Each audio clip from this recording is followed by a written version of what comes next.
Rangel, hoje nós temos no Brasil uma situação onde as pessoas têm medo de sair de casa e que os próprios policiais têm medo da polícia.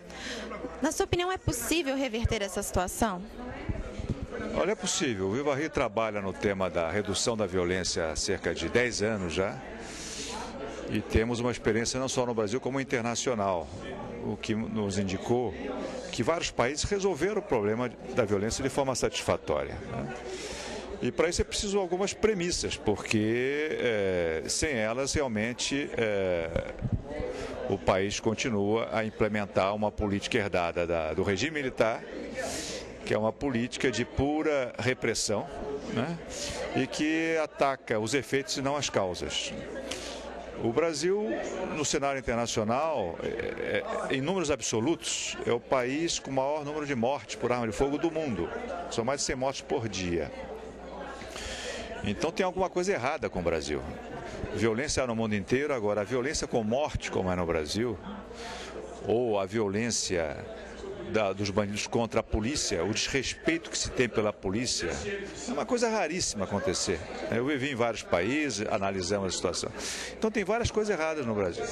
Uma delas é a profunda contaminação do Estado, principalmente da polícia, pelo narcotráfico. O poder de corrupção da droga que movimenta muitos milhões, né? Então, a polícia está altamente contaminada. Então, nós temos uma polícia que trabalha com uma concepção de ditadura ainda, quer dizer, ela não tem procedimentos participativos, não integra a população na segurança, ela trata a população com arrogância, e, por outro lado, você tem a corrupção de grandes setores da polícia. E eu vejo isso como um entrave a qualquer tipo de reforma. Ou nós melhoramos a polícia, ou não adianta melhorar as leis, não adianta as nossas campanhas de desarmamento, porque como a CPI das armas comprovou, um dos maiores fornecedores de armas para os bandidos são setores corruptos da polícia. Então, e aí eu vejo algumas premissas básicas. Primeiro, não existe isso. Claro que a polícia tem que procurar controlar e fiscalizar a própria polícia, mas isso não basta. E isso nós aprendemos na Revolução Francesa, né? Não é coisa de agora, isto é, um poder, principalmente quando está corrompido, ele só pode ser fiscalizado por um poder externo. Então, quem hoje procura investigar a polícia é a própria polícia, são os companheiros de farda. Aí entra a cumplicidade, a amizade e tudo mais. Então, no Brasil se criou a figura do ouvidor, que é uma figura para inglês ver. Não funciona porque o ouvidor, por exemplo, na Irlanda, o ouvidor, por sinal uma mulher, foi nomeada pela rainha, com plenos poderes. Quer dizer, é um poder que tem que ser superior ou igual e externo.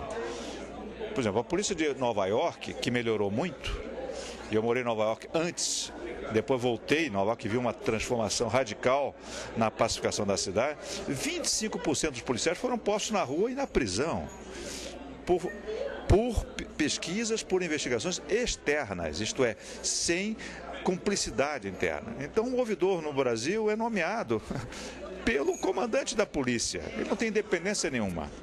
Então, para já isso, ou nós enfrentamos a questão da fiscalização externa, ou a polícia realmente não vai se reformar. E segundo, a polícia tem que adquirir uma política moderna e democrática, coisa que não tem. A polícia não foi democratizada com a democratização no Brasil. Isso significa tem que ser gerenciado. Hoje um policial está na rua, o comando não sabe o que esse policial está fazendo, ele pode fazer qualquer coisa. O gerenciamento da polícia significa que há todo um controle. Por exemplo, se aumenta a criminalidade no quarteirão em que o policial atua, imediatamente o comando fica sabendo e vai cobrar. Por que aumentou a criminalidade ali? Para cobrar do policial. Então, hoje, o policial é autônomo, ele faz o que quer, né? Há um descontrole absoluto.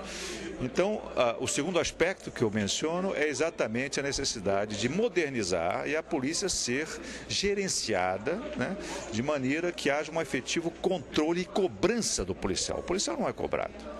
Então, como o tema da violência é muito vasto, eu queria enfatizar que eu acho que sem a reforma da polícia, dentro desses parâmetros que eu afirmei, dificilmente as outras reformas podem ter resultados concretos. Certo. Há alguns anos, o Brasil aprovou o porte de armas. O senhor acredita que isso aumentou o nível de violência ou não teve nenhum fator relevante? Olha, duas medidas previstas no Estatuto de Desarmamento tiveram uma eficácia comprovada, já não é nem uma hipótese, quer dizer, reduziram em mais de 8% o número de mortos por arma de fogo no Brasil. Uma foi a campanha de entrega voluntária de armas. O Brasil promoveu a segunda maior campanha internacional, recolhemos quase 500 mil de armas. Isso somado com a proibição do porte de armas, isto é, das pessoas andarem com arma na rua, essas duas medidas conjugadas é que explicam essa diminuição. Isto é, aquelas mortes de trânsito, briga de boate, não é? Briga de bar.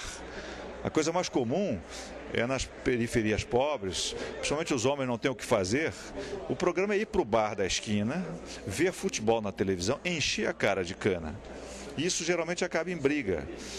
Quando tem arma, acaba em morte. Essa é a diferença.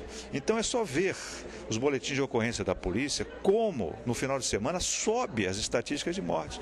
Então é uma morte absolutamente estúpida pela mistura explosiva entre álcool e arma. Então a presença da arma que faz a diferença. Uma briga que seria uma briga de discussão, ou um tapa no olho, uma bobagem dessa, termina em assassinato. E a pessoa, depois que se dá conta do que fez, se arrepende inutilmente, né? Desgraçou uma família, desgraçou a sua própria família e desgraçou a sua própria vida. Então, a questão do porte tem essa enorme importância, é que explica a redução do número de mortes por arma de fogo.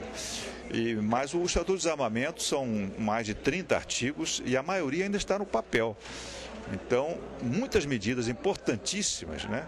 Exatamente para impedir que os bandidos continuem a se abastecer de arma, que os desvios continuem a acontecer, as armas saem das fábricas e muitas vezes não chegam nunca ao seu destinatário legal, são desviadas no trânsito, isso tudo continua a acontecer no Brasil, né?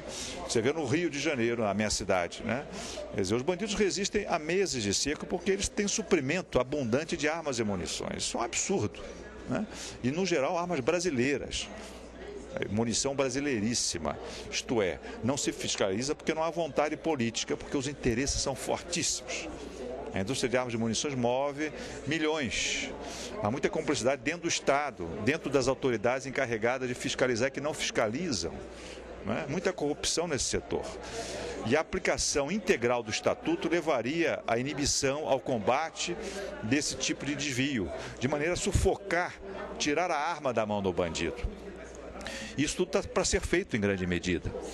E agora nós tivemos a CPI das armas, foi muito importante, comprovou tudo aquilo que o Viva Rio vem dizendo há muito tempo, baseado em pesquisas, isto é, que o grande desvio de arma e munição que alimenta a criminalidade são produtos brasileiros, né, que há muita corrupção policial, muita corrupção das empresas de segurança privada, que não são controladas devidamente pelo Estado, né? Portanto, é todo digamos assim, um complexo de canais, né, que alimentam o crime. É por isso que a criminalidade mata um bandido, essa política burra, puramente repressiva, tem 5 para substituir aquele bandido. Você tem que secar as fontes de armas e, ao mesmo tempo, desenvolver programas sociais. Ou seja, tem que ser uma ação em conjunto da reforma policial com o combate às armas. O combate às armas e uma invasão, não uma invasão da polícia à favela, mas uma invasão social. Isto é, levar aquilo que os bairros ricos têm e a periferia não tem, que é saúde, moradia, educação. É na ausência do Estado que a bandidagem cresce e ganha apoio popular. Por que a polícia tem dificuldade de erradicar a criminalidade? Porque ela tem apoio popular, porque ela fornece o dinheiro para o enterro, o dinheiro para o casamento, o dinheiro para o remédio. Por quê? Porque o Estado está ausente. Então, como é um problema complexo, a criminalidade exige medidas complexas.